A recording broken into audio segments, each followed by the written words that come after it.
Hi, my name is Corey Kristenholz, and this is my audition video for Disney's Youth Education Series Facilitator Professional Internship. Hi everyone, who here has heard the phrase, they get along like oil and water, right? And what does it mean whenever you say that about two people? They don't get along at all. Yeah, they don't get along, right? And why do we say that? It's like, because oil and water don't mix. right, oil and water don't mix. So today we're going to learn why they don't mix, how we can get them to mix, and what kind of effects it has on the environment. So first we're going to talk a little bit about water.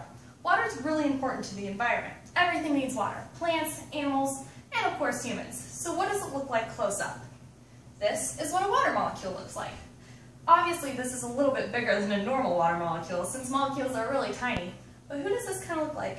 Mickey Mouse. Mickey Mouse, right. Water molecules look like Mickey Mouse because every water molecule contains one oxygen atom that is negatively charged on the bottom and two hydrogen atoms that are positively charged on the top. This creates an unequal or uneven charge distribution, positive on the top and negative on the bottom.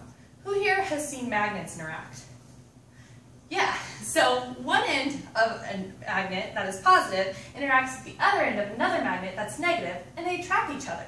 That's exactly what water molecules do.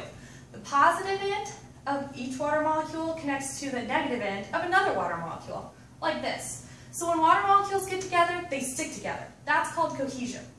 So they like to stick together so much that they don't just stick to anything else, like oil. And oil is actually a nonpolar molecule, which means it has an even or an equal charge distribution. So that's why oil and water don't mix.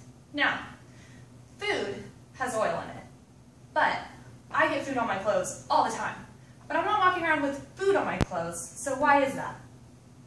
I wash them? You wash them? I wash my clothes, right. But I don't just use water, because obviously that wouldn't work, because the water and the oil don't mix. So what else do I have to add in my laundry? Detergent. Laundry detergent, right. So we're going to show you guys how laundry detergent helps oil and water mix together. First, let's see that oil and water actually do not mix. If you want to go ahead and pour the water into the oil, that's perfect. Now, we're going to see that the oil is actually floating to the top. Does everybody see that? Why is that? It's lighter. It's lighter, or because we're talking about liquids, it's less dense than the water. Pretty cool, right? Now, we are going to add the detergent in just a second, but first I'm going to show you exactly how it works. I'm going to need a volunteer to be a detergent molecule. Go ahead, stand on up.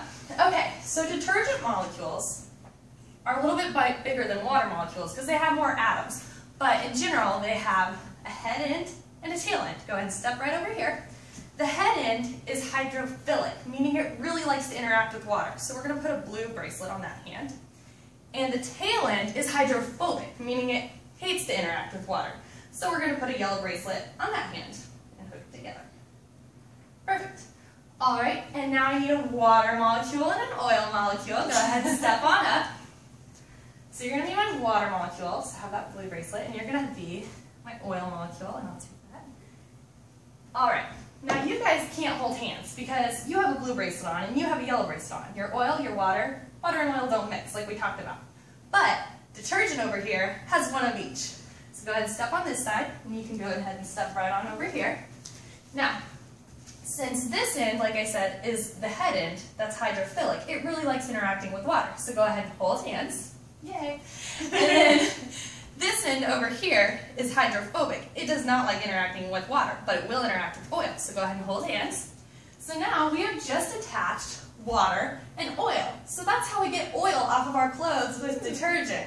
So whenever you shake up the clothes in the washing machine, it just goes ahead and washes everything away and you have clean clothes. Pretty cool, right? All right, go ahead and take a seat. Thank you for being my volunteers. So now we're going to pour in some detergent in our mixture. Ready? Okay. So I'll get this to you. Go ahead and pour it on in. And we're going to stir it up. Let's see, maybe I should get something to stir it up with. Now it's not just mixing normally, it's actually forming little beads. Do you see the little blue beads floating around in there? Oh yeah. Now it's forming beads because of the way the detergent molecules arrange themselves. Like I said, Each detergent molecule has a head end and a tail end. The head end really likes water, it's hydrophilic, so they form on the outside near the water. The tail end is hydrophobic, so they don't like the water, so they turn towards the middle, meaning that the oil forms a little bubble, just like we saw. So this mixture is actually called an emulsion now, which means that two liquids that don't normally mix have now mixed together. Pretty cool, right?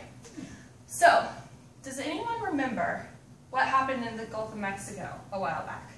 About 3 years ago. There was a big oil spill, right? Now, while it's pretty cool that I can get oil off my clothes, oil doesn't hurt my clothes, but it does hurt some animals. Does anybody know which animals? Birds. Birds, like birds.